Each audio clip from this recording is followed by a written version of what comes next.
Chartres, sa cathédrale, ses rues piétonnes et son architecture pittoresque. Située à moins de 100 km de Paris, la ville se veut un véritable havre de paix pour ses 40 000 habitants. Mais depuis quelques années, vols, agressions, trafic de drogue, la population est confrontée à une explosion de violence sans précédent. Tu te permets d'insulter? Tu me cries, Que je t'ai insulté, je t'ai insulté. Si, tu m'as insulté. Pour lutter contre cette nouvelle délinquance, les forces de l'ordre ont décidé de déployer les grands moyens. Des policiers investis, prêts à tout pour préserver la sécurité de leurs concitoyens. Miguel, brigade anticriminalité. Tu me cries sale poulet? Mais ben d'accord, tu fais le cri du poulet, tu crois quoi? Tu crois que je vais fermer ma gueule? Tu crois que je vais baisser le pantalon? Moi, ce qui me plaît dans le métier, c'est l'inconnu, c'est le côté surprise, c'est le côté action, c'est le côté non routinier du métier, c'est-à-dire qu'on ne sait jamais sur quoi on va, on ne sait jamais sur quoi on peut tomber. Écartez les mains des poches. Est-ce que vous avez quelque chose de dangereux ou d'interdit sur vous? Et puis l'esprit, hein, l'esprit de défendre les victimes, de défendre entre guillemets la veuve et l'orphelin. Vous imaginez qu'à cette heure-là, quand vous croisez une jeune fille, que vous lui demandez une cigarette et qu'en plus vous lui parlez mal, un peu qu'à avoir peur. Sébastien, brigade canine. Bouge pas! Bouge pas, bouge pas. Ah, fais attention. Bouge pas. Fais attention, je te dis. Ça fait déjà 1 an que je suis maître chien et voilà, c'était histoire de pouvoir faire ce dont j'avais le plus envie de faire, quoi, pouvoir allier passion et travail. Arnaud, brigade de protection des familles. Et c'est très varié, on fait pas non plus que les mineurs, on fait aussi des violences conjugales. Commissariat, police. Voilà, vous inquiétez pas, on va vous expliquer. Il faut prendre un petit peu de recul quand même hein, sur les dossiers, mais effectivement ça peut être dur à vivre. Voici leur histoire. Il est 22 h, les rues sont désertes. Mais pour les hommes de la BAC, la brigade anticriminalité, la nuit ne fait que commencer. Ils viennent de recevoir un appel radio particulièrement inquiétant. Un homme menace les habitants de tout un quartier. Ouais, apparemment c'est un individu requérant qu'ils appellent comme quoi son voisin en train de tout casser et qui veut apparemment, il aurait soi-disant allumé le gaz, donc on a des craintes que ça saute, quoi. Faut qu'on fasse attention. Visiblement, l'individu est très violent. Police secours est déjà sur les lieux. Les hommes de la BAC essaient d'en savoir plus. Miguel, le brigadier en charge de l'affaire, interroge les témoins. Bonjour, c'est vous qui avez appelé? Oui, qu'est-ce qui se passe? Disons que c'est le voisin ici, depuis quelques jours il pète un câble. Lequel, celui-là? Oui. Et voilà les résultats, le truc de gaz il l'avait sorti, tapé hier. Il m'a pété les rétros de la voiture ce matin, il me lance des trucs sur les bagnoles. Ah ouais, d'accord, ok. Il en prend crise de démence. Hein. D'accord. Et on ne sait pas sur quel... Enfin, pourquoi il est en démence, c'est connu pour quelque chose? Non, vous n'avez pas d'infos? Non. Il vit seul, ce monsieur? Oui. C'est pas nouveau, hein. Je sais pas, je ne le connais pas, c'est pour ça que je vous dis, il n'y a pas de famille, vous n'avez jamais vu de la famille? Selon ce voisin, l'homme serait régulièrement en proie à des excès de violence. Pour preuve, l'état de son appartement. Ah, il a tout défoncé, tout est retourné dans l'appartement. Quelqu'un? Impossible pour l'instant de savoir si le forcené est à l'intérieur. Les policiers doivent redoubler de prudence. À n'importe quel moment, la situation peut dégénérer.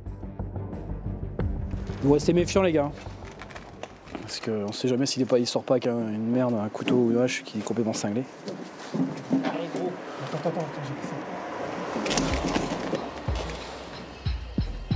Dans l'appartement, c'est une véritable scène de carnage qui s'offre aux policiers. Meubles retournés, tableaux au sol, papiers éparpillés. Toutes les pièces de la maison ont été ravagées. Miguel progresse avec prudence, mais finalement, pas de traces du propriétaire. Donc sur place,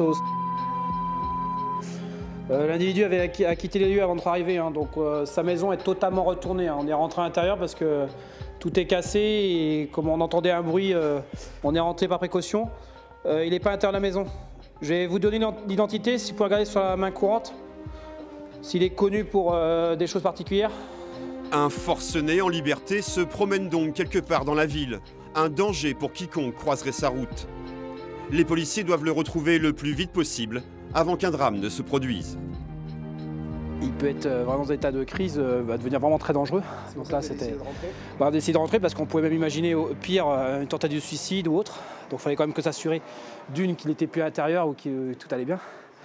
Et de deux, s'assurer qu'il n'ait pas allumé le gaz, parce que justement, c'est ça la crainte, qu'il a allumé le gaz et que ça saute. Mais le problème, c'est que là, il a disparu. Et là, par contre, on va savoir dans quel état il est. Et puis, parce qu'on peut tout imaginer, quoi. Vu l'état de la maison, on peut tout imaginer. Mais au moment de partir, coup de théâtre. Un voisin alerte les forces de l'ordre. L'homme recherché est en train de rentrer chez lui.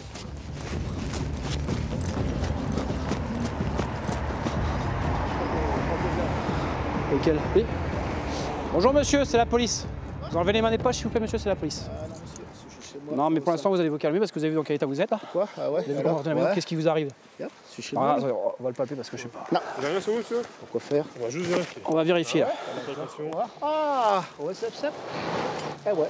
Zap zap zap. Ah, ouais, zap zap. Ouais, chop. Bien propre. Ah, monsieur Bichard. L'individu est effectivement en pleine crise de démence. Il tient des propos incohérents. Il est incapable de répondre aux questions qu'on lui pose. L'homme est en plein délire. On va pouvoir communiquer. Vous vivez seul ici? Ouais, je suis chez moi, il n'y a pas de Ouais. problème. Alors pourquoi vous avez tout cassé comme ça? Parce que zap zap pas tard, zap zap. Mais zap zap pas chop. Attends, là, ouais. Ouais, d'accord. Bon, attendez. Vous avez vu dans quel état vous avez mis la maison? C'est la mienne. Oui, ok, c'est la mienne. C'est la vôtre, je veux dire. D'accord? D'accord. Non mais ok, attendez, calmez-vous, 2 minutes là, calmez-vous. On va pourquoi discuter parce que vous avez vu dans quel état vous avez mis la maison? Non, c'est Bigard. Hein? Pourquoi vous appelez Bigard, vous? Je ne peux pas billard, monsieur. L'homme délire. Miguel décide de lui passer les menottes au cas où sa démence puisse être violente. Non, ça va être les pompiers, et puis il va falloir qu'il soit vu par un psy, puis il va y avoir une hospitalisation. Interpellé, c'est à l'hôpital que cet homme passera la nuit, dans l'attente d'une prise en charge psychiatrique.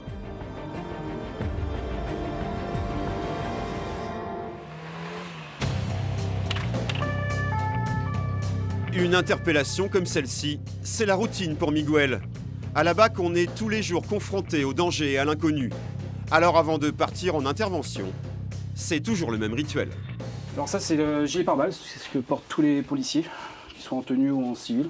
C'est la protection principale contre les balles, tir d'armes à feu ou même armes blanches. Maintenant, c'est très limité quand même. Vous voyez, c'est juste sur la partie ventrale et derrière, dans le dos. Le reste, la tête, tout ça, ça reste encore des... Bien sûr, on va pas mettre un casque non plus pour sortir. Mais donc voilà, c'est la protection qu'on a et que tous les policiers ont. Ça peut nous sauver la vie, donc bien sûr, ça c'est très important de le mettre. On doit répliquer à toute agression.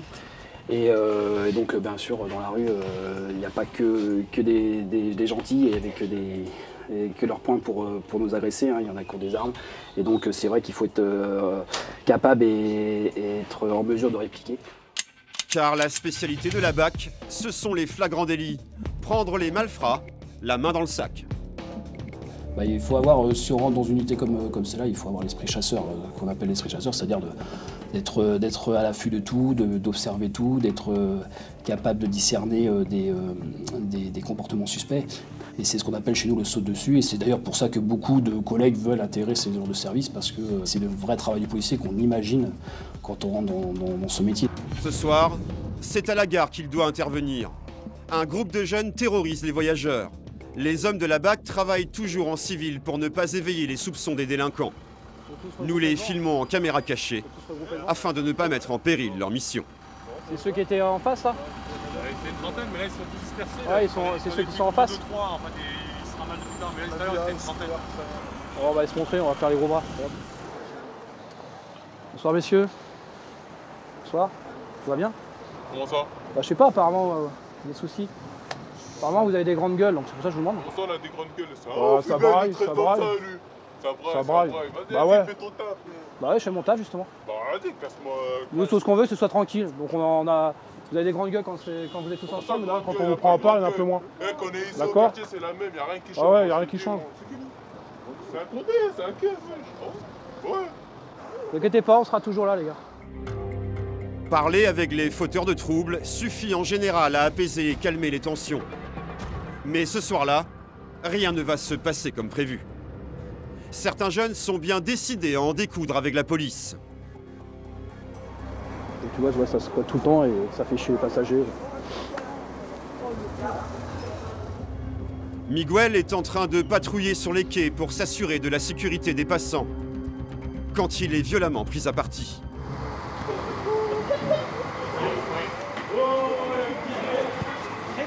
Un problème?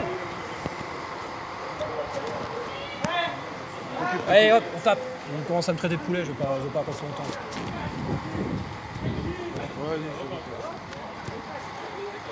Y'a un problème? Viens par là. Non, non, il n'y a pas déjà. Tu viens avec moi, tu veux jouer au fond de joue. Tu le ramènes pas, sinon je te ramène. Tu te calmes, d'accord? Tu veux m'insulter poulet? Tu veux m'insulter poulet? Hein? Tu m'insultes poulet? Tu te calmes. Alors, tu veux jouer? C'est la police, ne vous inquiétez pas. C'est toi qui joues les choix. Alors, écoute-moi, garçon. D'accord? Tu te permets d'insulter? Tu me cries poulet? Je t'ai insulté, tu m'as insulté. T'as fait créer du poulet, garçon. Tu crois quoi? Alors tu veux jouer à ça? On va jouer à ça. Tu me présentes une pièce d'identité, garçon. Lâche-toi. Non, je te lâcherai pas, tu crois que je te lâche. Ok, bah tu vas avoir la permission. Allez hop. Tu veux jouer à ça? On va jouer. Tiens, autour de toi déjà. C'est quoi ton problème? C'est quoi ton problème? C'est toi le problème, garçon.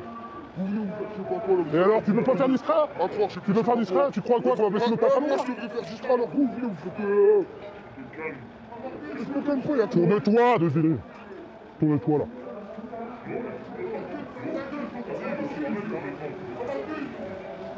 Allez, de toute façon, tu me casses les joues, on va rentrer.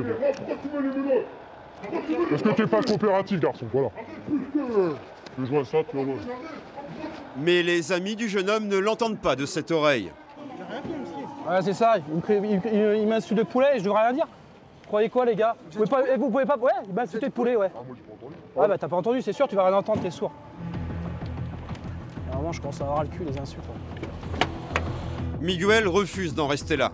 L'interpellé mineur est conduit au poste. Le policier décide de lui faire la leçon et de lui faire prendre conscience de la portée de ses insultes.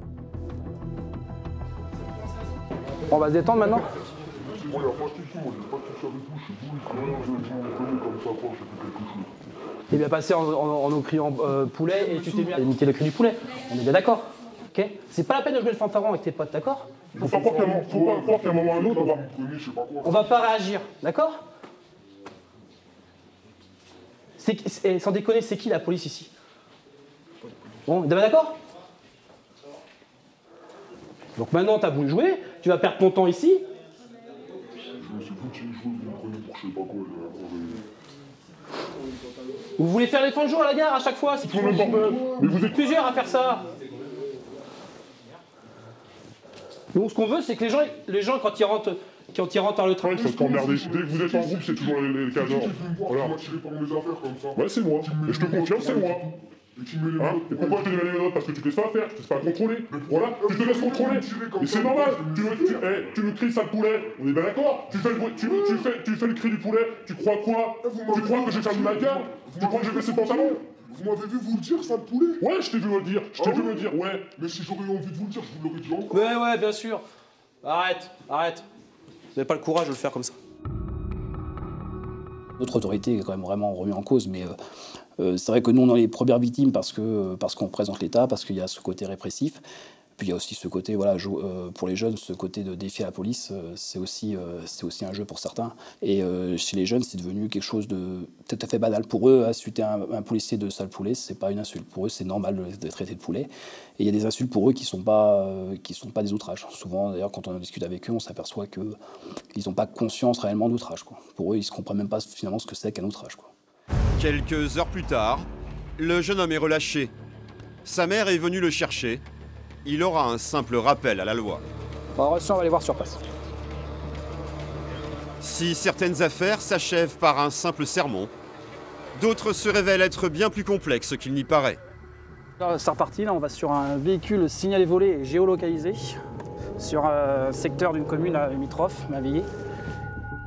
Il y a 2 jours, un vol de voiture a été signalé, mais pas un vol ordinaire. La propriétaire de la voiture a été victime d'un carjacking. Le carjacking, autrement dit une agression très violente pour sortir manu militari le conducteur de son véhicule. Une technique d'agression directement importée des États-Unis, Encore très rare il y a quelques années, mais de plus en plus fréquente aujourd'hui. À Chartres, c'est une femme qui a été expulsée de sa berline de luxe. Miguel et Tony sont à la recherche de ses agresseurs. On va faire une surveillance. On va d'abord essayer de voir où il est, après se mettre en place pour couvrir un maximum les sorties éventuelles de fuite du véhicule, pour essayer d'interpeller les auteurs au volant quand ils vont tenter de le récupérer et repartir avec. Le but, c'est de les prendre en flagrant délit, hein, parce que c'est quand même lié à un carjacking, donc vol avec violence, un véhicule. Par chance, la voiture est équipée d'un GPS. Les policiers peuvent donc la géolocaliser. Et le boîtier émetteur leur indique qu'ils sont proches du véhicule volé. On va faire ces rues-là, ça se trouve là. C'est ce que j'allais te dire, parce que finalement, on a, les rues là, ça doit biper ici. Hein. Et on reste en route là-bas, puis comme ça, c'est pas loin de la gare. Je prends à gauche. Voilà, on va faire les extérieurs. Ça peut être dans les souterrains, ça. Ça peut être dans les souterrains, la résidence. Leur signal GPS indique qu'ils chauffent. La voiture est dans le secteur, mais elle reste introuvable. Visiblement, les malfrats l'ont dissimulée. On est très près là. J'espérais qu'elle n'est pas dans un box. Non, parce qu'apparemment c'est en extérieur. Ouais, ils sont sûrs que c'est en extérieur. La traque s'avère donc ardue. Dans ce secteur, les policiers de la BAC sont connus de tous les délinquants, et leur voiture aussi. Alors, même habillés en civil, Miguel et Tony prennent de véritables risques dans ce quartier chaud. Ça reste difficile parce que notre véhicule est très connu sur le secteur. Hein. Étant donné qu'on patrouille tous les soirs et qu'on est beaucoup plus visible que les autres services d'enquête. Et donc on est facilement repérable, donc nos visages, notre véhicule. Donc du coup il faut qu'on fasse le plus discret possible. Et donc on est obligé de se servir des configurations des lieux, des endroits où on peut se cacher discrètement sans être vu. Hein. Donc, et ça, bon, ça dépend du secteur, ça dépend de la situation. Donc comme je dis, il faut toujours s'adapter, quoi. À chaque instant, le binôme peut tomber dans un guet-apens. Les deux policiers restent sur leur garde. Dans la voiture de patrouille, l'ambiance est tendue. Les risques, c'est que les individus ne se laissent pas interpeller. Donc ce soit des individus susceptibles d'être armés, soit des individus qui n'ont rien à perdre et pour ne pas se faire prendre, n'hésiteront pas à nous foncer dessus. Ça peut très bien se passer, comme ça peut vraiment mal tourner. Puis le problème, c'est qu'on peut tout préparer. Il y aura toujours un petit détail qui va faire que ça ne se passera pas exactement comme on avait prévu, quoi. La voiture est enfin géolocalisée. Le signal GPS indique qu'elle est garée à proximité. Reste maintenant à intercepter les voleurs. Miguel se gare dans un coin discret. Tony, quant à lui, sort patrouiller. Ok. La planque commence. Leur but, prendre les voleurs en flagrant délit. Pour y parvenir, ils sont sans cesse en communication. Donc selon le plan qu'ils m'ont fait le collègue là, donc il n'y aurait qu'une sortie. Si on en véhicule, ils n'ont qu'une sortie. Donc je pense que les collègues vont se positionner là. Et par contre ici, ça donne sur une petite impasse. Donc là, ils peuvent partir à pied sur cette impasse ou partir sur le parking. Donc on n'est pas trop mal positionné. Mais après 3 heures de planque, changement de tactique. En effet, la police n'a pas les moyens de déployer indéfiniment autant d'effectifs pour un simple flagrant délit. Ils vont donc saisir la voiture directement. Bon ça y est, du coup ils vont lever la surveillance, ils vont faire enlever le véhicule et ils vont procéder à un relevé des empreintes. Il y a un personnel du service police technique et scientifique qui est sur place. Là c'est de l'attente finalement qui n'a pas abouti. Bon, c'est vrai que ça fait déjà 3 heures au moins qu'on est en attente. C'est vrai que bon, normalement ça aurait dû bouger, je pense que ça aurait dû bouger en début de soirée quand même. On ne peut pas se permettre d'attendre, on n'a pas les effectifs aussi nécessaires pour faire des rotations de 24-24. Donc du coup, on va faire voir si la police scientifique peut faire parler les indices éventuels retrouvés. La voiture est remorquée jusqu'au commissariat. Désormais, elle constitue une preuve. Le lendemain matin, après une courte nuit, retour auprès de la voiture volée. Une équipe de la police scientifique l'examine minutieusement depuis plusieurs heures. C'est le major Martin qui est en charge de l'enquête. Il est certain que la voiture n'a pas fini de livrer tous ses secrets, car la première perquisition de la veille a été très prolixe. un jeu de plaques d'immatriculation, un gyrophare, une machine à compter les billets et une Kalachnikov. Une véritable arme de guerre, ultra puissante et très dangereuse. Donc on est quand même sur du gros. Là, c'est pas du tout habituel sur Chartres, il faut dire ce qui est. Et là, finalement, on s'aperçoit que des Kalachnikov, on en trouve partout. Ça fait même peur. Et puis on se dit sur qui on aurait pu tomber ou en interpellation. C'est que là, on va vraiment se poser des questions. Depuis la guerre des Balkans, il est de plus en plus facile de se procurer une Kalachnikov. Son prix serait de 700 € au marché noir. Une arme dont la présence s'explique sans doute par une autre découverte. Cachée dans un recoin du coffre, de la cocaïne. Donc là, on est de retour dans le bureau des stupes. Donc on va peser le produit stupéfiant. Là. Donc c'est de la poudre, hein. C'est sûrement de la cocaïne. Donc là, on voit qu'on a 108 grammes. 106 grammes, donc 106 grammes de cocaïne qui ont été découverts dans la voiture. Donc il met ça dans le testeur. Donc il brise les capsules qui contiennent les testeurs, il agite. Et là, on voit une magnifique couleur bleue. Donc on a un très beau produit, et une très belle qualité de produit. Donc là, on est quasiment, je dirais pas pur à 100%, mais on n'en est pas loin. Le coffre ne contenait pas que de la cocaïne. Dans ce sac noir, plus de 10 kilos de cannabis. Du jamais vu dans une ville comme Chartres. On a un peu plus de 10 kilos, on a 10 kilos entre 10 grammes, voilà. Donc ça, c'est une bonne variété. C'est ce qu'on appelle du seum. Après, on voit qu'ils sont conditionnés de différentes manières. On voit qu'il y a des plaquettes qui sont beaucoup plus grosses. Il y a plusieurs, ça dépend des produits. Donc là, on a un petit échantillon de produits de qualité, on va dire ça comme ça, qui sont vendus assez cher. Et donc ça représente quand même une certaine somme d'argent qui est sur la balance. Effectivement, c'est plus de 50 000 € de marchandises qui viennent d'être découverts. Le Major Martin en est maintenant certain. Le véhicule doit servir pour un Go Fast. Le Go Fast, c'est ça. À bord de grosses berlines, les dealers traversent à toute allure les routes européennes pour transporter leurs produits. Le plus souvent, avec des voitures volées. C'est-à-dire qu'on s'aperçoit qu'on a une voiture qui est préparée pour un Go Fast, puisqu'on a trouvé donc de l'essence dans le coffre. On s'aperçoit qu'il y a pas mal de téléphones. On pense que c'est sûrement une ouvreuse ou la suiveuse, parce qu'en fait, le principe d'un Go Fast, c'est que vous avez une voiture qui est chargée. Vous avez une voiture à l'avant, alors c'est celle qui n'est pas armée, où vous avez deux individus qui sont à 20, 30, 40 km en avance, et à chaque péage, ils regardent s'il y a les forces de l'ordre. Et vous avez la suiveuse qui a souvent l'argent quand ils descendent, et quand ils remontent, ils ont les armes. Parce qu'en fait, ils ont toujours peur d'une attaque d'autres dealers qui leur voleraient la marchandise. Et pour riposter, les trafiquants étaient bien équipés. La perquisition a permis de mettre la main sur une autre arme. Donc on a trouvé aussi un Glock, comme on a dit.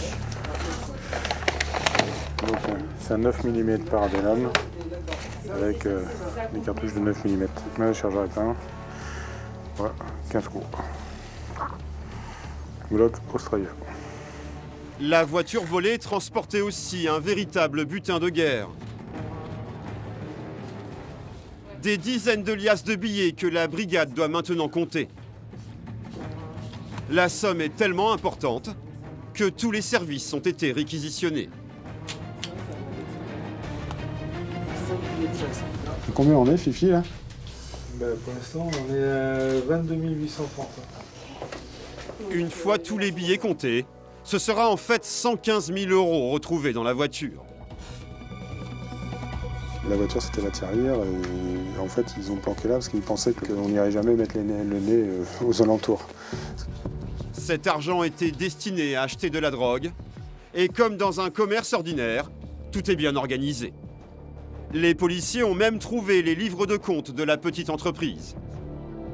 En fait, ça, c'est quand ils vendent. Par exemple, 16 700, il a vendu pour 16 100 de cannabis. C'est les dettes. Et quand c'est rayé, c'est que c'est payé, c'est acquitté. Donc là, en fait, on a un grossiste ou un semi-grossiste qui vend à d'autres qui sont plus ou moins des semi-grossistes à leur tour et des vendeurs. Voilà. Je pense qu'on aura un petit peu supprimer leurs vacances qu'ils avaient organisées dans les jours à venir. Le major Martin ne cache pas son enthousiasme. La police ne parvient que très rarement à réaliser de telles prises. Donc là, on a quand même tous les éléments du trafic. On a les armes, le produit, l'argent, les carnets de compte. Je crois qu'on ne peut pas faire mieux. Là, il n'y a plus qu'à aller chercher les auteurs de ce trafic. Au total, la voiture volée cachait 115 000 € en liquide, 10 kilos de cannabis, 106 grammes de cocaïne et 2 armes de guerre. Une prise exceptionnelle pour une enquête qui ne le sera pas moins. Depuis notre tournage, la police cherche toujours les malfrats. Même si les policiers ne réalisent pas de telles saisies tous les jours, démanteler des réseaux fait tout de même partie de leur mission quotidienne. Arnaud est gardien de la paix. Son enquête l'a mené sur les traces d'un proxénète. Il a acquis la certitude que derrière cette annonce, qu'il a repérée sur Internet, se cache en réalité un réseau de prostitution. Cette femme, elle propose des massages avec finition en fait. Donc des massages classiques et puis après, généralement, ça finit par une masturbation. Elle serait deux chinoises. Le proxénète, lui, serait sur Paris. Donc on va essayer d'avoir des renseignements là-dessus. Sachant qu'on a eu aussi un client qui nous avait confirmé qu'il avait bien fait un massage avec masturbation. Pour faire avancer son enquête, Arnaud va utiliser une technique toute bête, se faire passer pour un client.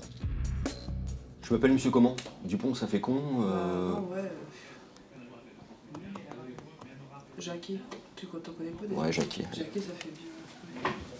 Pourquoi pas? Oui, bonjour madame, je vous appelle concernant l'annonce pour un massage. Ouais. Est-ce que ce matin, ça serait possible? C'est sur Chartres? C'est sur Chartres? C'est une maison? D'accord. Et je sonne? Il y a une sonnette? D'accord. Je vous donne mon nom? Vous voulez que je vous donne mon nom? Monsieur Jacquet. Bon bah à tout à l'heure madame. À tout à l'heure. Au revoir. Donc là vous avez pris rendez-vous? Là j'ai pris rendez-vous, ouais. Pour dans une demi-heure, à 10h moins le quart. Donc autant dire que j'ai hâte. Comme pour chaque intervention, Arnaud est accompagné de ses collègues. Aujourd'hui, Philippe et Gwenaël. Et rien n'a été laissé au hasard. Il y en a deux normalement. Une plus ancienne et une plus jeune. Potentiellement, il y a des mecs. Peut-être si toi, la tienne, elle est occupée avec toi, peut-être l'autre qu'elle est occupée avec un autre. Peut-être. Donc l'autre, faut qu'on le mec, on l'entend quand même. Ah oui. Donc faut qu'il vienne là. Direction la périphérie de Chartres. À son arrivée devant l'immeuble, Arnaud se présente comme le fameux Monsieur Jacquet. Philippe et Gwenaël sont en retrait, prêts à intervenir. Bonjour, c'est Monsieur Jacquet. Vous allez bien? Attendez, hop, 2 petites secondes, c'est la police, madame. 2 petites secondes. Commissariat, police. Non. Voilà, vous inquiétez pas, y a pas de, on va vous expliquer. Vous parlez un petit peu le français? Voilà, c'est la police. Calmez-vous, c'est pas grave, c'est pas grave. Il y a de la lumière, ouais? Vous parlez français un peu? Un petit peu. Vous êtes toute seule? Est-ce que vous êtes toute seule? Il y a une autre dame avec vous, vous êtes toute seule là ce matin? Il y a personne d'autre dans l'appartement? Il n'y a pas une autre fille avec vous? Est-ce qu'il y a un homme? Voilà, montrez-nous, ouais. La femme semble terrorisée et complètement perdue. D'origine asiatique, elle ne semble pas bien comprendre ce qui lui arrive. Elle affirme être seule. Pourtant, dans une chambre au fond du couloir, Arnaud découvre une autre prostituée, en plein travail. Il y a quelqu'un là. Bonjour, c'est la police? Bonjour, vous vous rhabillez s'il vous plaît, vous sortez? La femme n'est pas seule. Un client est dans la chambre. Merci. On n'est pas là pour vous embêter, hein, rassurez-vous. Vous êtes venu ici par quel biais, vous? J'ai vu ça sur internet. Ouais. Viva. Ouais. Ok. Quand vous avez appelé, vous saviez à quoi vous attendez en venant ici? Bah non, c'était marqué massage. Ok. Mais après, c'est vrai que là, quand on s'est mis à poil, c'est sûr que... Après, c'est parti, quoi. Mais bon, c'est un peu... Et au niveau tarif? 80. 80? Ouais. Pour un temps déterminé? Une demi-heure. C'était une demi-heure, normalement? Une demi-heure. D'accord. Et elle a commencé à vous masser? Ça a commencé par des massages. Et après, elle s'est déshabillée. Et après, donc, les finitions, quoi, comme ils disent, quoi. Ok. L'homme a déboursé 80 € pour un massage amélioré. Arnaud lui demande de l'accompagner au commissariat. Il le rassure, il ne sera pas poursuivi. Mais ça, on ne reproche rien. Enfin, ouais. Non. Si vous voulez, faut qu'on... Après, Nous, c'est pas ce qui nous intéresse. Le client, c'est pas ce qui nous intéresse. C'est que c'est de... D'accord. Car ce qui intéresse la brigade, c'est le proxénète qui exploite ces femmes. Des femmes dans une situation de quasi-esclavage et qui doivent peut-être reverser l'intégralité de leurs gains. Il n'y a pas du blé, ouais, en dessous, ouais. Et l'argent? Tu veux les livres de compte ou pas? Ouais, bah oui. Pas d'argent, mais un cahier sur lequel sont écrits des chiffres. Une possible preuve de la prostitution pratiquée dans cet appartement. Considérés comme des victimes dans cette affaire, les policiers veulent entendre les prostituées. Vous mettez un pantalon, madame? On va aller au commissariat pour vous entendre. Voilà. Elles sont enfermées dans un appartement. Je ne sais pas si elles se baladent beaucoup à Chartres, mais je me dis qu'on a deux personnes qui sont dans un appartement pour faire ce business. On sait très bien qu'il y a une ou deux personnes au-dessus d'elles. Ça se trouve, elles sont en situation régulière. Enfin, bon, il y a plein de choses et je pense qu'elles en ont peur de ça. Hein. Malheureusement, elles n'ont que leur corps pour avoir de l'argent, quoi. Et si elles font pas ça, je pense que c'est un retour au pays, quoi. Et ça doit pas être très facile pour elles de vivre dans leur pays si elles sont chez nous pour faire ce genre de profession. Les deux femmes suivent à contre-cœur les policiers. Le client doit lui aussi venir au commissariat. Il est auditionné dans l'après-midi par Gwenaël. Son témoignage est crucial pour prouver l'activité de prostitution. Expliquez-moi un peu ce que vous faisiez là-bas. Alors effectivement, moi je le sais, mais... Au départ, je commence par l'internet et tout ça, ou pas? Ouais, au départ, donc je suis allée sur internet, c'est ça? Comment ça s'appelle? Bah, je sais toujours pas comment. Viva D'accord. Je sais pas quoi. Hein. Alors Viva... Ouais, je sais pas. Viva String, c'est peut-être autre chose, Ouais, mais... peut-être autre chose. C'est Viva... Alors donc voilà, au départ, je suis allée sur internet. Et pour les prestations, vous avez compris quoi? Et massage et douceur. Ouais. Expliquez-moi après. Après, elle s'est dévêtie.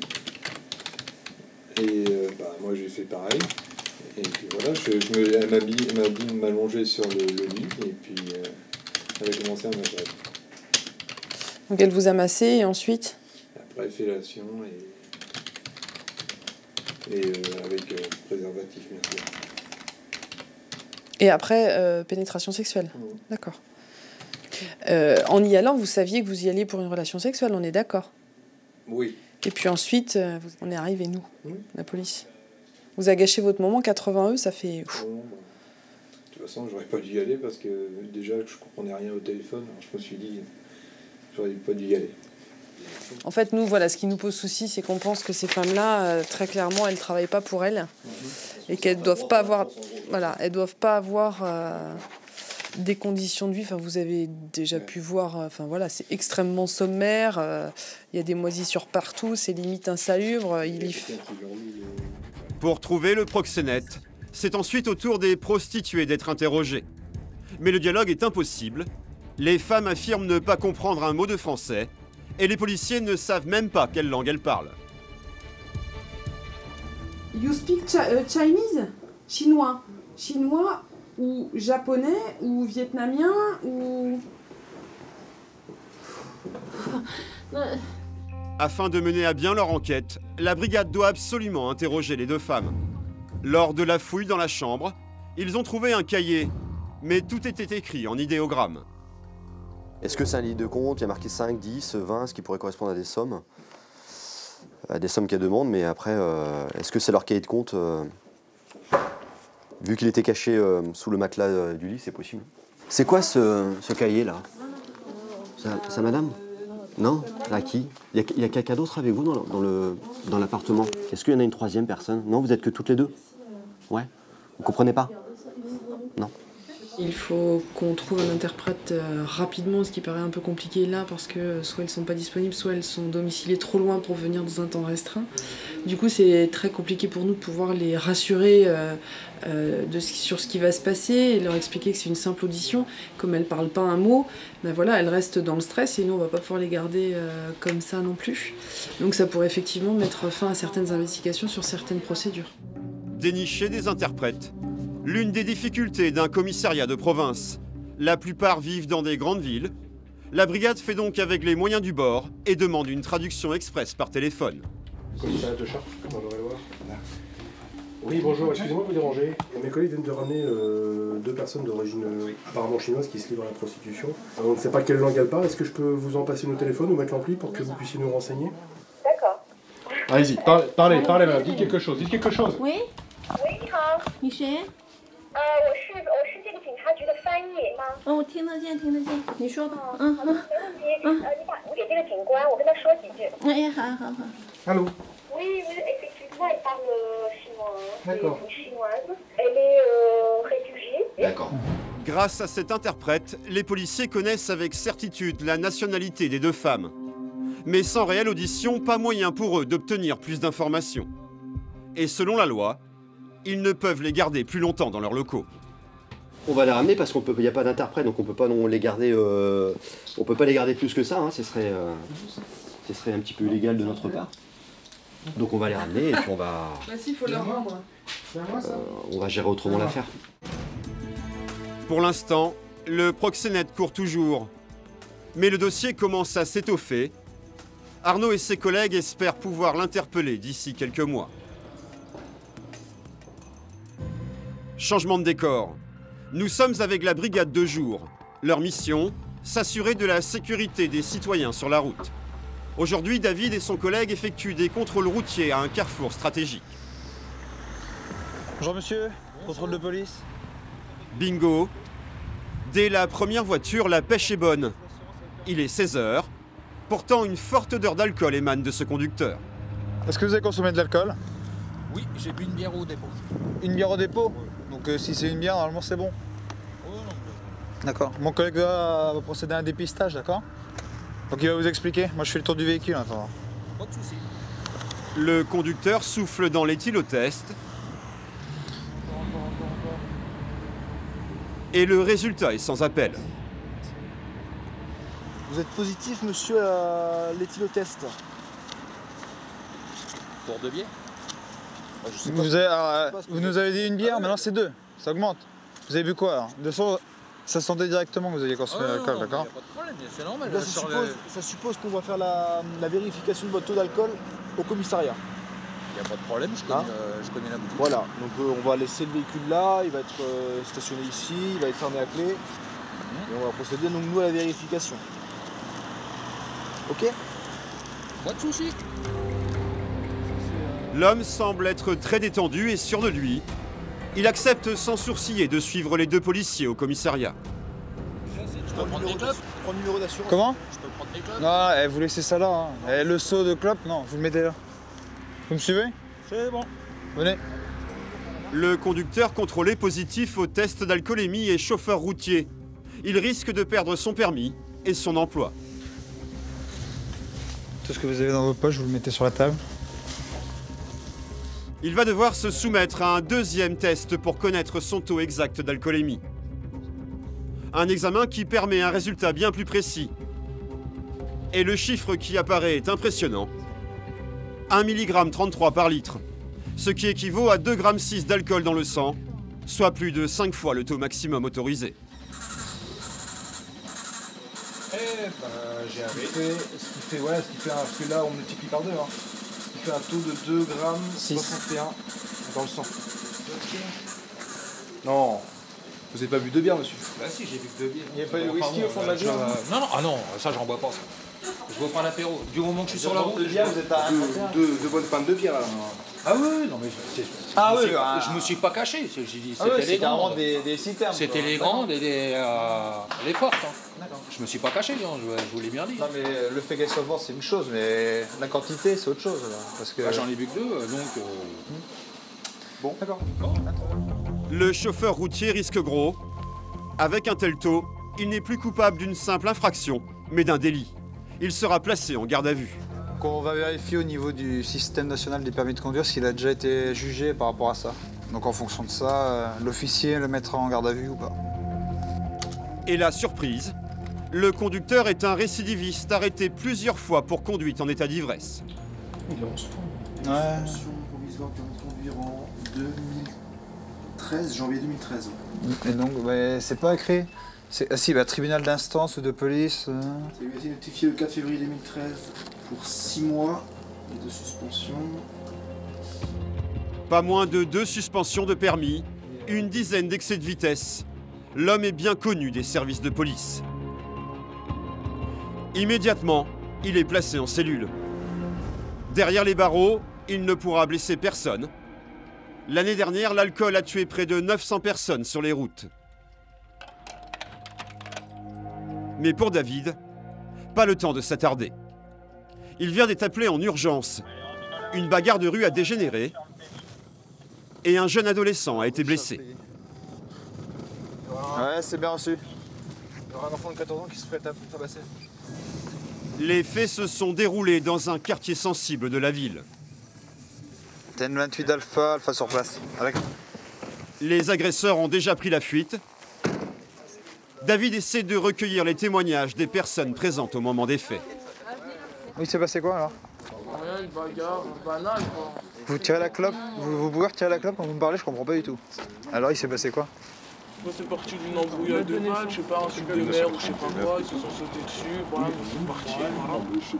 C'est parti. C'est simple.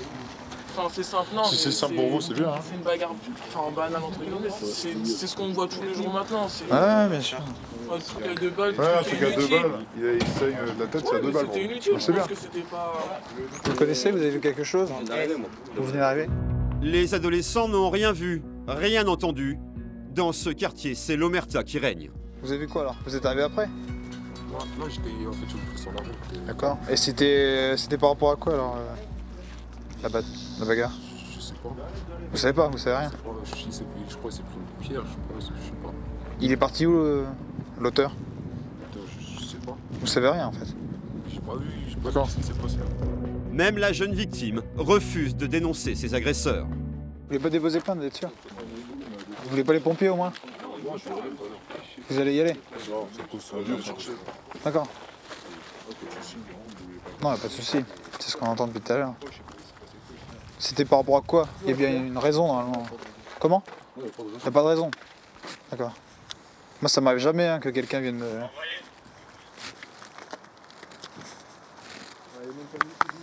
Il est parti par où après? Vous savez pas? Face à ce silence, les policiers sont impuissants. Les jeunes de plus en plus violents préfèrent souvent se faire justice eux-mêmes. Des bagarres qui alimentent régulièrement la rubrique des faits divers. Pour lutter contre cette flambée de violence juvénile, il existe une unité un peu à part. Sur police là! La brigade canine. Son travail, appréhender les suspects à l'aide d'un chien. Une arme très puissante et redoutable. Ouais, c'est bien ça, hein. Attention. Ouais, mon loulou, c'est bien ça. C'est bien ça. Hein. En fait, le chien repousse l'individu à hauteur de tête, quoi. Donc là, le collègue, ça va, il a l'habitude, il sait qu'il faut mettre les mains. Par contre, l'individu, lui, qui n'a pas l'habitude, normalement, il doit être repoussé au niveau du visage, quoi. Attaque! C'est une arme par destination. Le chien, comme vous pouvez avoir un flashball, comme vous pouvez avoir un taser, nous, on a le chien, éventuellement le flashball en plus. Oui, oui, c'est bien ça. Les chiens de défense, ils sont testés au coup de feu. Donc faut pas qu'ils aient peur de tout ce qui est coup de feu, etc. Sinon on a besoin éventuellement de tirer. Tout ça, c'est des petits tests à passer. Des tests que Falcon, le berger allemand, a réussi brillamment. Depuis 1 an, il est membre de la brigade. C'est un fonctionnaire de police à part entière. Il a un matricule comme nous. C'est un collègue. C'est un collègue à part entière. Et même plus qu'un collègue, hein, c'est un complice. Tu viens, gros? Falk? Viens? Viens, gros? Falk, viens. Viens là. Bah, je l'équipe pour partir en patrouille. Pourquoi il a une muselière? Et bien justement parce que le chien travaille beaucoup en muselé. Principalement, c'est notre mission principale, hein. C'est toujours pour repousser les individus. Et on le démuselle qu'en cas de certaines situations délicates, hein, où ils sont vraiment trop nombreux pour nous. Tout ce qui est vraiment légitime défense, quoi. Car la plupart des interventions de la brigade sont effectivement musclées et dangereuses. Le chien est souvent indispensable. L'une des principales missions de ce groupe, c'est en effet de protéger les membres des autres unités. Comme ce soir, un incendie s'est déclaré dans un quartier sensible. La brigade doit intervenir pour prévenir tout débordement. Fait de véhicule sur le quartier de... Apparemment, un véhicule qui a pris feu. Les collègues sont déjà sur place. Nous, on sera en assistance là-bas, au cas où, voir s'il n'y a pas de débordement ou éventuellement de traquenard envers les collègues, quoi. On verra, on ne sait pas trop sur quoi on va, quoi. Dans ce quartier, ça peut arriver? C'est déjà arrivé, ouais, quelques fois. Ouais. C'est souvent des feux simples de véhicules. Je pense souvent pour toucher l'assurance des voitures, des choses comme ça. Après on ne sait jamais, ça peut toujours être pour attirer la police et éventuellement les caillasser derrière, quoi. À leur arrivée, pas de caillassage, mais juste un véhicule qui brûle sur le parking. Les pompiers sont déjà à pied d'œuvre et fort heureusement, le sinistre est vite maîtrisé. Mais comme le redoutait Sébastien, le danger va venir d'ailleurs. Un petit groupe d'adolescents a décidé de les provoquer en jouant au petit dur. La police, la bague de Chartres, on est là, la montée aux planches. Tu vas te calmer là? Eh, c'est pas parce qu'on a rien ce soir qu'on fout pas des gros pédos. Fais attention garçon, d'accord? Moi je te dis fais attention, d'accord? Et toi là-bas là. Donne-le à un collègue, s'il te plaît. Sébastien et ses collègues décident d'intervenir. Ils procèdent à un contrôle d'identité. Puis, sentant une odeur de cannabis, à une fouille plus poussée. Les suspects se montrent agressifs et menaçants. Ça suffit là? Et vous prenez pour qui là? Mais Falcon, le berger allemand, est là pour les dissuader d'être violents. Faites attention, par contre j'ai peur des chiens, j'ai peur des chiens. Bouge pas, bouge pas, bouge pas. J'ai peur des chiens, fais attention. Arrête de bouger là. Ah, fais attention, j'ai peur des chiens. Ah, y a rien, y a pas de pilon, rien, y a rien, fais attention. Bouge pas. Bouge pas, bouge pas. Ah, fais attention. Bouge pas. Fais pas. attention, je te Bouge dis. pas. J'ai peur des chiens, Bouge fais pas. attention. Arrête de bouger là. Arrête de bouger là, on dit là. Fais attention, à ton chien. Attention quoi? Tu vas faire quoi? Arrête de bouger. J'ai peur des chiens. Baisse d'un ton. Fais attention, j'ai peur des chiens. J'ai peur des chiens, fais Tu fais quoi là? Tu me menaces? T'as l'impression que tu me fais peur là? Je vous dis, j'ai peur des chiens. Eh bah tu bouges pas, je te dis de pas bouger. Bah parce que tu bouges. Y'a pas de pilon, y'a rien, y'a pas d'arbre, rien. Non mais vous arrêtez le sketch. Vous le laissez, ça ressemble à quoi monsieur? Et alors? Vous voyez pas le sketch que vous êtes en train de faire là? Parce que j'ai peur des chiens, monsieur. Les contrôlés déploient toutes les excuses possibles et inimaginables pour échapper à la palpation. Ils savent qu'ils risquent gros si du cannabis est retrouvé sur eux. Du coup, ils n'obtempèrent pas et multiplient les provocations. Voilà, c'est ça, ouais. Mais en fait, c'est parce que tiens, je vous ai dit, j'ai vécu. Je vous ai dit exactement. Moment, ça suffit. Je vous ai dit exactement. Sur la palpation, je vous dis de pas bouger, d'arrêter de vous retourner. Je vous ai dit de vous retourner. Il y a un moment, stop. On leur demande de se calmer. Malheureusement, ça se calme pas. Et puis là, la situation est difficilement contrôlable, quoi. Et il y a un moment où on est obligé d'emmener un individu au sol et le prendre avec nous pour ivresse publique et manifeste, puisqu'il est complètement alcoolisé. Tu commences à me faire chier, viens avec moi. Allez hop, fin du sketch. Il m'emmerde depuis tout à l'heure, lui. Hein? Est-ce que c'est clair? Est-ce que c'est clair? T'en as assez maintenant? Allez, vous mettez. Tiens, Daniel. Ivresse sur la voie publique, le jeune homme doit être maîtrisé. Son arrestation déclenche l'énervement de ses amis. On a contrôlé 15 jeunes ce soir, ils ont tous été respectueux, ça s'est très très bien passé. Ouais, bah passez-moi bien au fichier, hein. Laissez dans ton... Là, on pense que ça va s'arranger, que ça va se calmer. Et au moment où on est sur le point de partir, un deuxième qui nous insulte. Et donc là, bah, on ne laisse pas passer, on redescend de la voiture, on en interpelle un deuxième, quoi. Un deuxième provocateur va être emmené au commissariat. Il s'agit d'un mineur, car aujourd'hui, même les plus jeunes jouent au cador et n'ont plus peur de la police. Tu vas être content, papa, maman, de venir te chercher au commissariat? Ah bah non, du tout. Ouais, bah voilà. On est confronté plus maintenant à des jeunes de cet âge-là, de plus en plus, plutôt qu'aux majeurs. L'avantage, c'est qu'en plus, ils savent qu'en étant mineurs, ils risquent moins qu'en étant majeurs. Comme chaque soir, Sébastien et ses collègues ont été confrontés à l'incivilité, aux insultes et aux provocations. Le premier interpellé sera condamné à une amende pour ivresse manifeste sur la voie publique. Quant à l'autre, il sera convoqué au tribunal pour outrage aux forces de l'ordre. La brigade canine est amenée à intervenir sur tout type d'infraction. En pleine patrouille, Sébastien et son coéquipier aperçoivent une voiture sur le bas-côté. Un stationnement suspect, sans compter la buée qui tapisse les vitres. La preuve d'une présence à l'intérieur du véhicule. Les policiers avancent avec prudence. Donc le secteur, c'est un secteur où il y a pas mal d'échanges de stupéfiants ou d'usage de stupéfiants, de jeunes qui fument souvent sur les parkings le soir. Ils pensent être tranquilles. Donc nous, ce soir, on est passé par là pour voir si des jeunes ne consommaient pas de stupéfiants. Et on vient de tomber sur autre chose, c'était un petit couple qui faisait des câlins. Ça arrive de temps en temps, effectivement. Et là, surprise, dans la voiture, un couple est en plein débat. C'est dur de remettre son pantalon.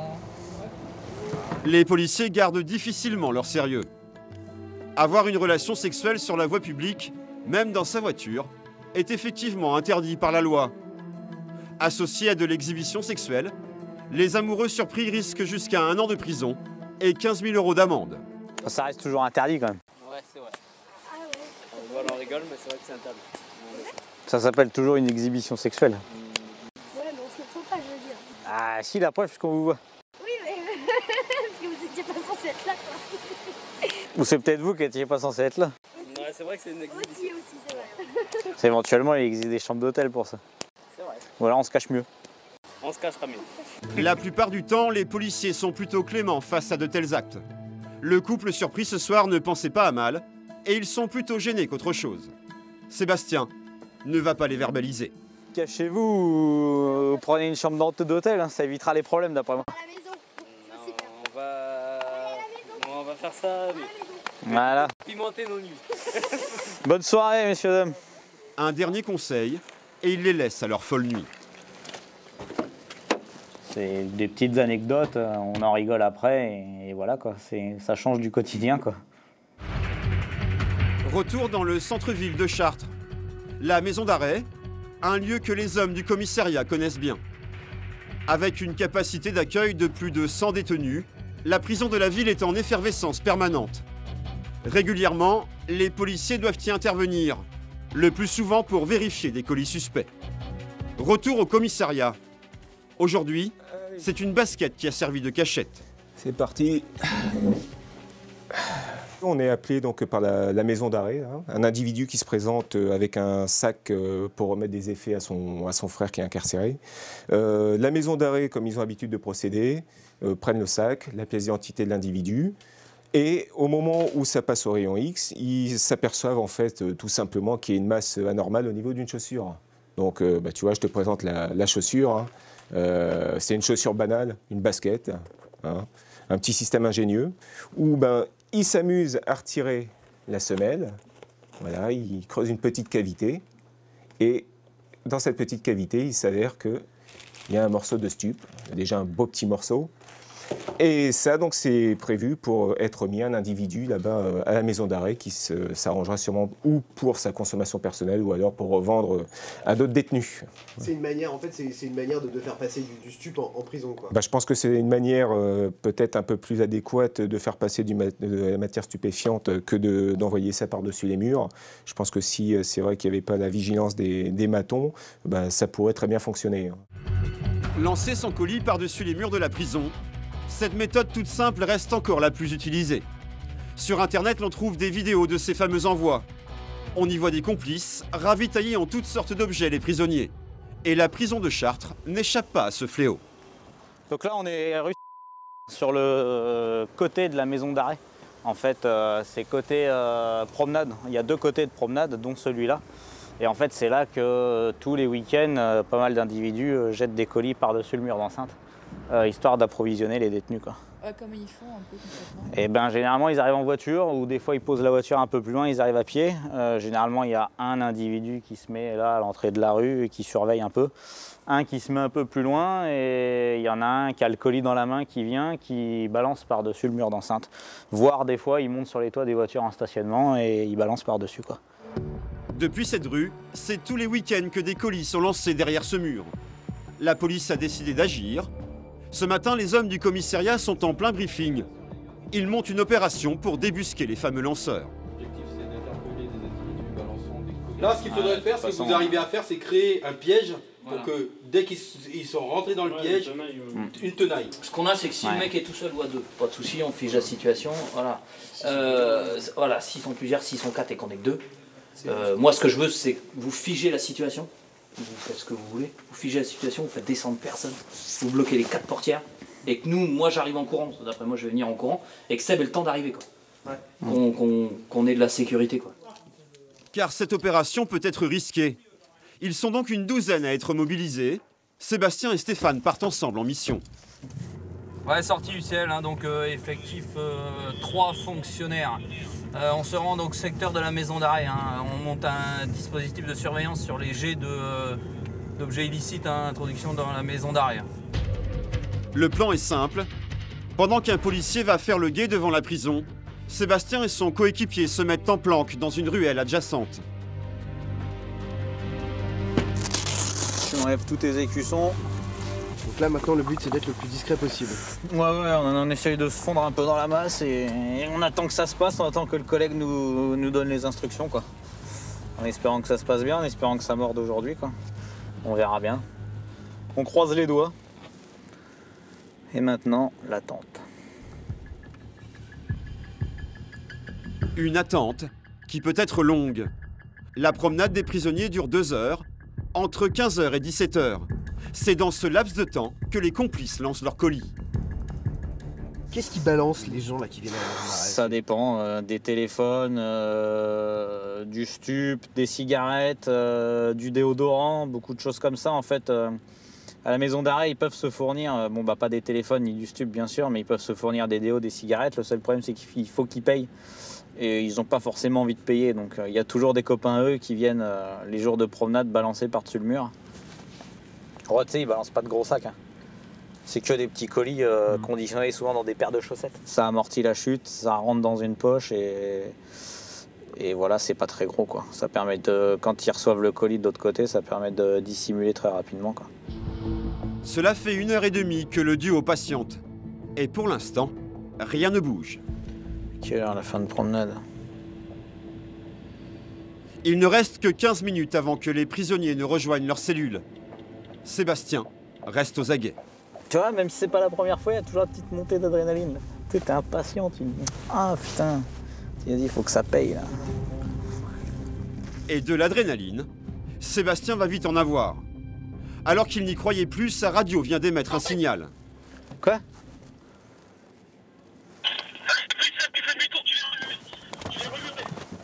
Des individus ont été aperçus en train de lancer un colis.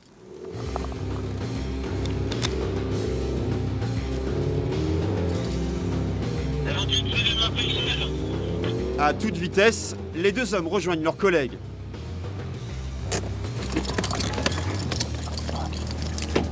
La voiture des suspects a déjà été stoppée. Il faut maintenant maîtriser ses passagers. Et en ne sachant pas à qui ils ont affaire, les policiers ne prennent aucun risque. Les 2 arrière en priorité. Attends, j'ai ma ceinture aussi. T'as pas la ceinture? Ouais, qu'est-ce qui se passe?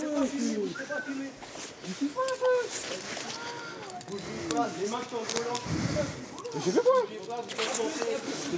Voilà. Scie-toi là, on va te le dire après. Scie-toi là. Attends, je me mets bien. Tiens, tu me le surveilles? Donne tes pinces. Dans la voiture, ils sont 5 et ils ne se laissent pas faire. Mais non, tu laisses tranquille. Ah, ça va bien se passer si tu te laisses faire. Tu donnes tes mains, puis on en parle pas. Tous clament leur innocence et affirment ne pas comprendre le motif de leur arrestation. Mais les policiers ne sont pas dupes. Ils sont sûrs de les avoir vus jeter un colis par-dessus le mur de la prison. Ça y est, se tromper de personne. On n'est pas là par hasard. Hein. Pas là par hasard? Bah non, c'est pas un hasard si on est là. Je crois que vous êtes trompé de personne. Là. Moi je crois pas. Sébastien et ses collègues peuvent être fiers d'eux. Leur opération a bien fonctionné et la planque a porté ses fruits. Bah 5 interpellations pour les jets de projectiles à la maison d'arrêt. Voilà, c'est toujours ça de fait. Quoi. On n'a pas travaillé pour rien, moi. Les 5 interpellés sont amenés au commissariat et accueillis par le major Martin. C'est avec ta voiture? Donc on va faire une perquisition de ta voiture. Accompagné du propriétaire du véhicule, le major va procéder à une fouille minutieuse de la voiture. Donc dans le cadre de cette affaire, on va faire une perquisition avec le conducteur du véhicule, de son véhicule, pour voir s'il n'y a pas un restant de colis, d'objets illicites dans la voiture, puisqu'on sait qu'ils ont été interpellés en train de jeter un colis par-dessus le mur de la maison d'arrêt. Donc ça fait partie des investigations qu'on mène pour l'instant. Alors,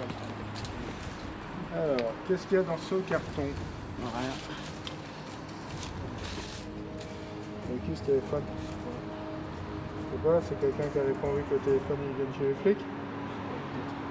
Ah, je pense. On va l'exploiter. Il y a encore un téléphone là. La fouille n'a pas donné grand-chose.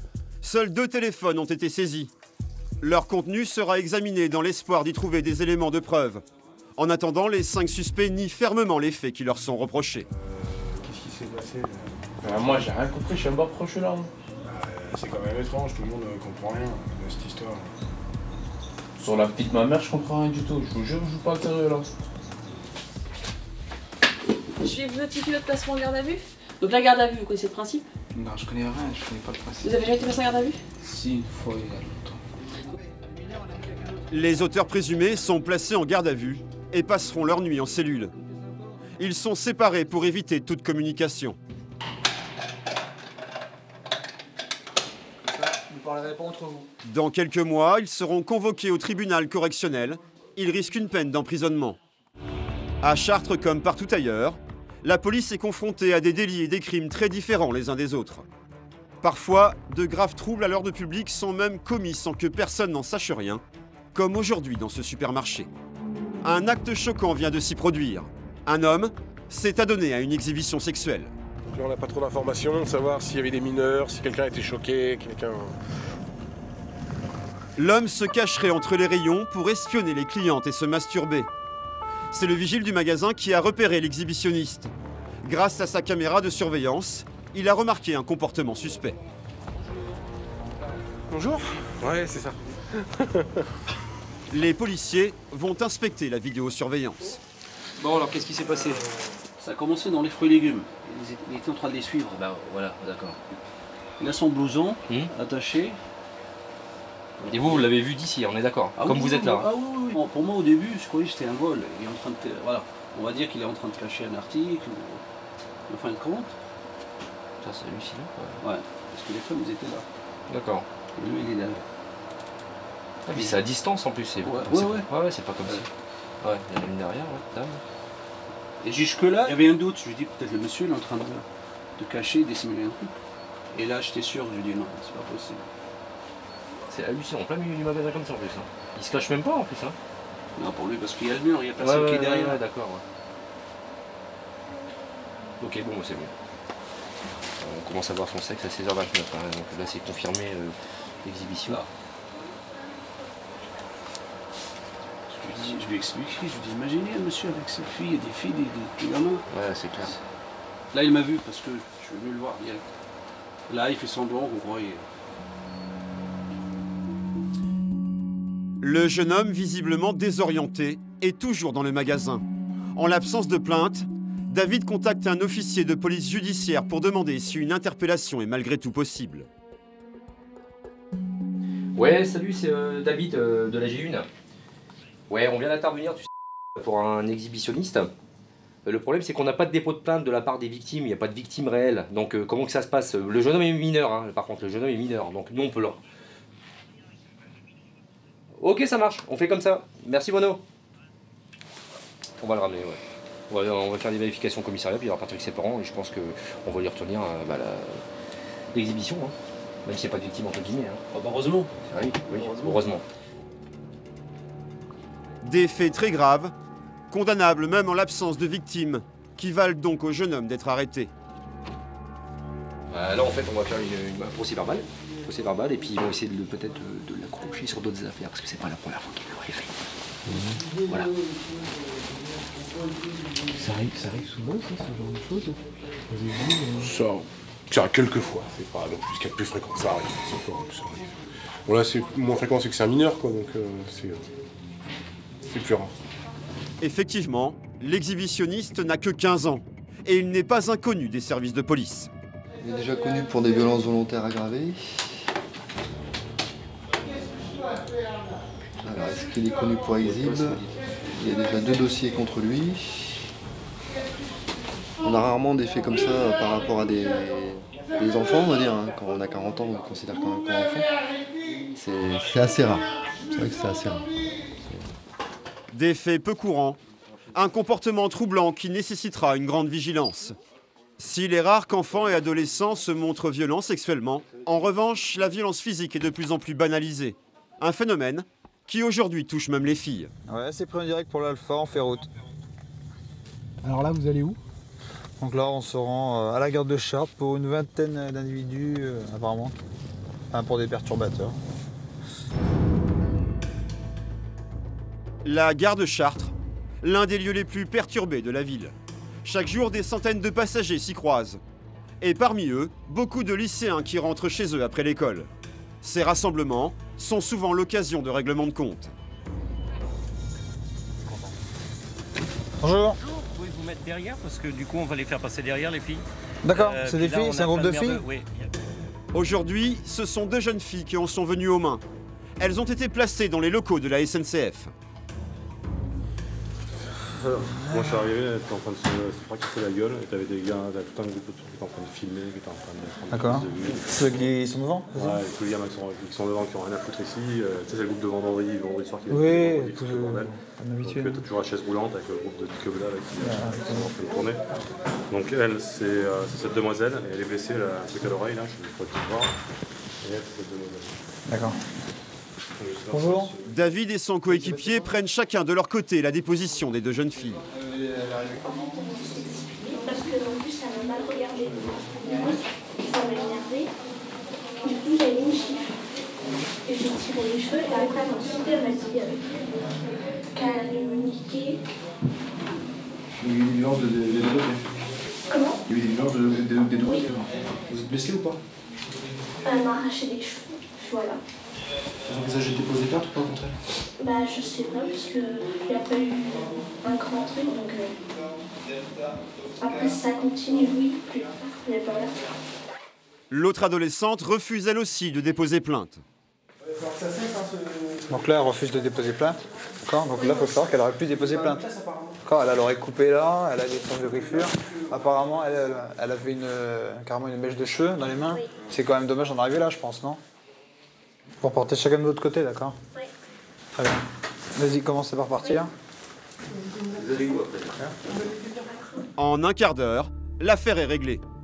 Un crépage de chignon entre adolescentes qui aura tout de même fait déplacer une équipe de police. Ouais, donc sur place, le différend est réglé. Aucun dépôt de plainte, donc de violence réciproque. Verbaliser, mais surtout protéger les mineurs, c'est aussi le rôle de la police.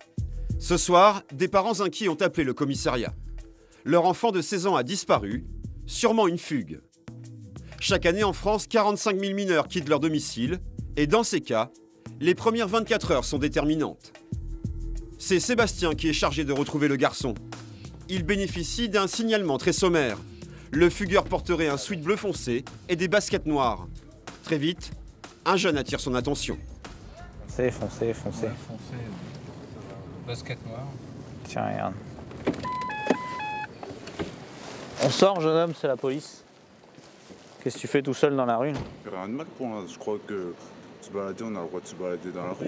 Ouais, mais à partir d'un certain âge, il y a des heures à respecter. Bah ouais. Avez-vous une pièce d'identité?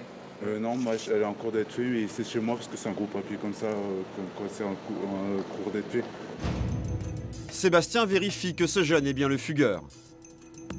Il veut lui faire comprendre que ses parents s'inquiètent pour lui, même s'ils se sont disputés quelques heures plus tôt. Bon, qu'est-ce qui s'est passé, grand? Tu t'es pris la tête avec tes parents? Ouais, mais ça, je comptais revenir. Bah ouais, mais bah ouais, ils sont inquiets. Ils sont pas trop inquiets pour essayer de m'envoyer au CER, me menacer lorsque j'ai rien fait.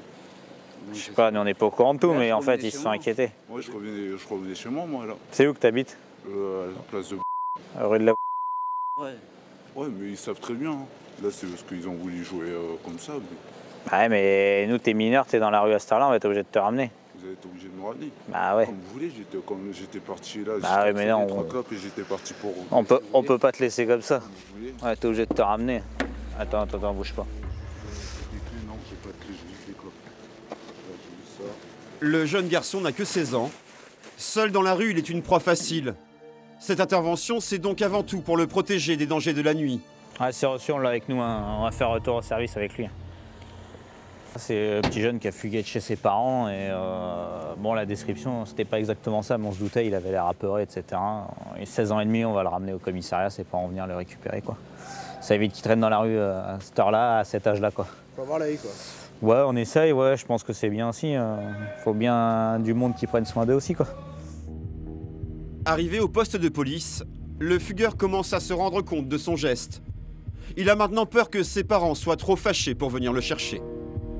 C'est pas grave, t'inquiète pas. Ça va bien se passer. Ils allaient me chercher, parce qu'ils viendront jamais me chercher. Ah bah ils vont pas avoir trop le choix, je crois. Ils ont déclaré la fugue, il va falloir qu'ils se déplacent.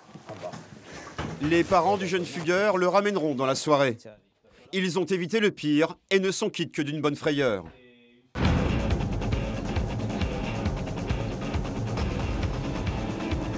« 7 h du matin, branle-bas de combat au commissariat de Chartres. Les équipes s'activent et s'équipent pour une mission de maintien de l'ordre. Un lycée de la ville est en grève et les élèves projettent de manifester.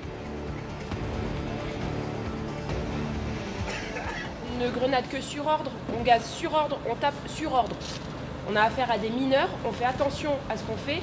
Donc le commandant est commandant de la force publique, je suis l'autorité civile.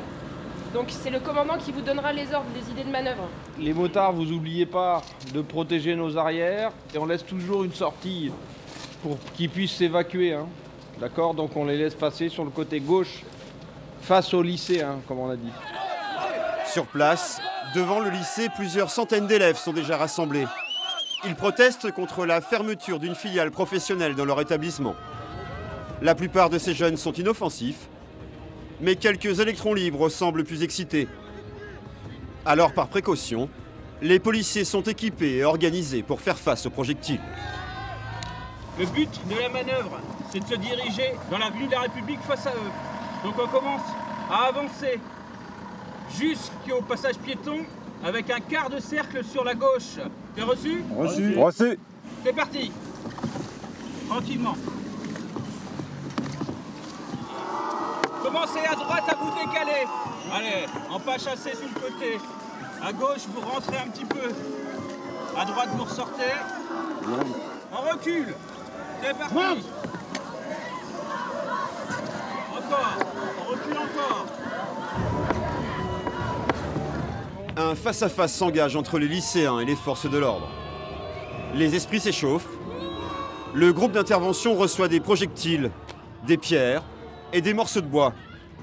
Afin de calmer les esprits et de dissuader les perturbateurs, ils ont l'ordre de répliquer. Ils lancent une bombe lacrymogène.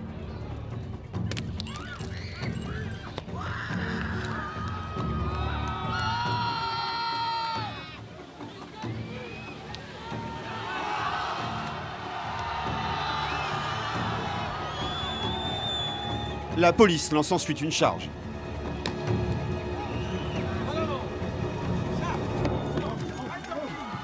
Après quelques mètres de course, la brigade stoppe.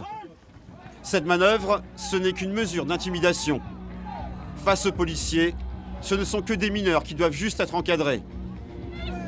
D'ailleurs, un professeur tente de jouer les médiateurs. Vous êtes responsable des actions que vous faites. Maintenant, les ennemis, c'est pas les Bleu Marines. Donc on a le droit de manifester, mais il faut s'organiser. Amorcer le dialogue avec les lycéens, c'est aussi le rôle de la commissaire. À force de discussion, elle finit par leur faire comprendre que les policiers présents ne sont pas là pour les empêcher de s'exprimer, mais pour éviter les dérapages. C'est savoir exactement par où vous allez passer pour pouvoir assurer votre sécurité. Je vais mettre du monde devant, du monde derrière, on va bloquer les routes, etc. On va faire la circulation. Mais je veux savoir où vous allez et par où vous voulez passer. Donc il faut que ce soit établi à l'avance. Et que ce soit très clair.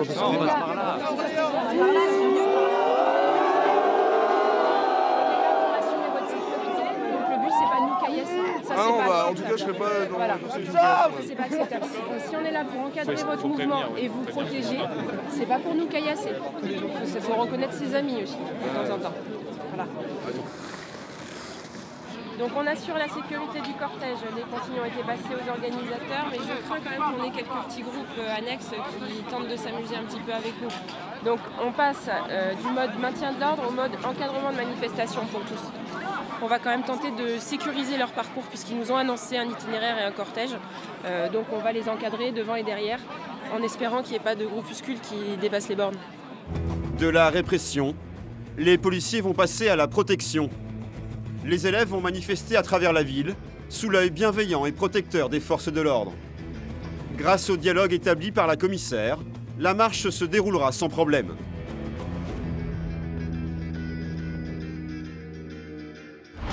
Le dialogue pour désamorcer des situations de crise. Miguel en sait quelque chose. Pour cet homme de la BAC, parler plutôt que verbaliser se révèle parfois bien plus efficace.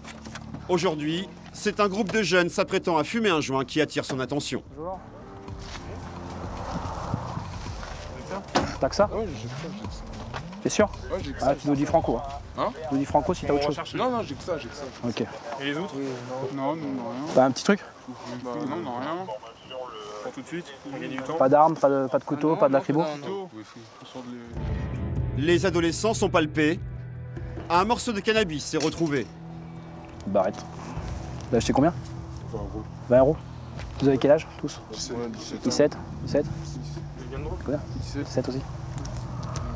Face à cette situation et au comportement coopératif du groupe, Miguel va se montrer clément. Les jeunes adolescents s'en sortent avec un simple sermon. On a imprimé vos visages. Là, je fais cadeau une fois. Si je vous reprends avec, je vous fais la procédure. D'accord? Vous connaissez la loi de toute façon. Avec ça, vous serez un rappel à la loi. Mais malgré tout, vous perdrez votre temps au tribunal. C'est pas mieux. Je vous fais cadeau une fois, pas deux. D'accord? Vos parents sont prévenus? Vous êtes tous mineurs? Et vos parents en plus seraient prévenus. D'accord? Donc on fait les cadeaux, parce que la quantité n'est pas énorme. Déjà détruit devant vous, pas qu'il y ait des ondits. Mais je ne vais pas vous revoir comment consommer, notamment ici ou autrement. D'accord? Ça marche? Allez, bonne journée, messieurs. On fait une leçon morale. Enfin, moi, c'est comme ça que je vois les choses. Je leur fais des fois une fleur, comme on dit chez nous. Mais bon, voilà, quand c'est pour des petites quantités, voilà, on préfère détruire. Ça leur fait plus mal parce que voilà, ils ont acheté, ils voient que c'est détruit. 22h20, dans le quartier de la Gare. La journée de Miguel n'est toujours pas terminée. Une jeune femme en état de choc vient d'appeler le commissariat. Elle vient de se faire agresser. Bah là, apparemment, il y a un individu qui aurait agressé, menacé avec un couteau une jeune fille pour une histoire de cigarette. Il aurait pris la fuite. La jeune fille ne devait pas déposer plainte, mais apparemment, l'individu a été repéré sur la place à côté d'un vélo et un scooter. Et apparemment, il serait tenté de le voler. Donc on va plutôt faire une surveillance sur l'individu. Et on ne sait jamais s'il essaie de voler le vélo. Parce que pour l'instant, on n'a pas déposé de plainte pour l'agression. Et donc, il serait peut-être porteur d'un couteau. Donc on va aller voir ça. Miguel vient peut-être de retrouver le suspect. J'ai l'individu en visu, pour l'instant il est toujours arrêté à l'arrêt de bus. Nous pour l'instant on est au niveau de l'hôtel Ibis. L'homme correspond à la description faite par la victime. Les policiers l'épient quelques minutes afin d'étudier son comportement. Il semble très intéressé par un scooter garé près de cet arrêt de bus. Il tourne autour des scooters. Ah. Ça bouge. Oh, il est en état d'ivresse. Il titube. Ouais, affirmatif, je le vois bouger. Bon, en effet, je vois qu'il titube. Donc il prend la direction de Basseville, reçu. L'homme semble alcoolisé. Il peut être armé. Les policiers vont l'interpeller avec prudence. Bonsoir monsieur, enlevez les mains des poches, c'est la police. Écartez les mains des poches. Est-ce que vous avez quelque chose de dangereux ou d'interdit sur vous? Dites-le nous. Non, pas de couteau, autre chose comme ça? Non. On est sûr? Ouais. J'ai rien trouvé? Ouais, vas-y. Non, hop. Je vous ai dit de pas bouger. Il y a quoi dans la poche? Anthony. Attends, je le menote parce qu'il a essayé de mettre la main dans la poche. Je sais pas ce qu'il a. Il dit qu'il n'y a rien, mais il essaie de mettre la main dans la poche. Le policier doit vérifier ce que l'homme cache dans sa poche. Qu'est-ce que vous faites à traîner là, dans la rue? Je trinque, je fasse. Je sais pas, vous habitez pas quelque part? Non. Vous avez pas une maison? Non.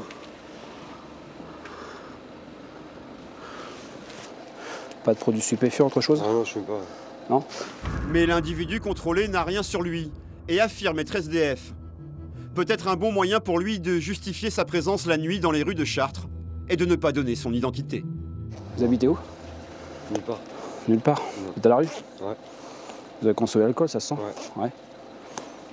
Vous avez pas eu un petit souci tout à l'heure à la gare? Non.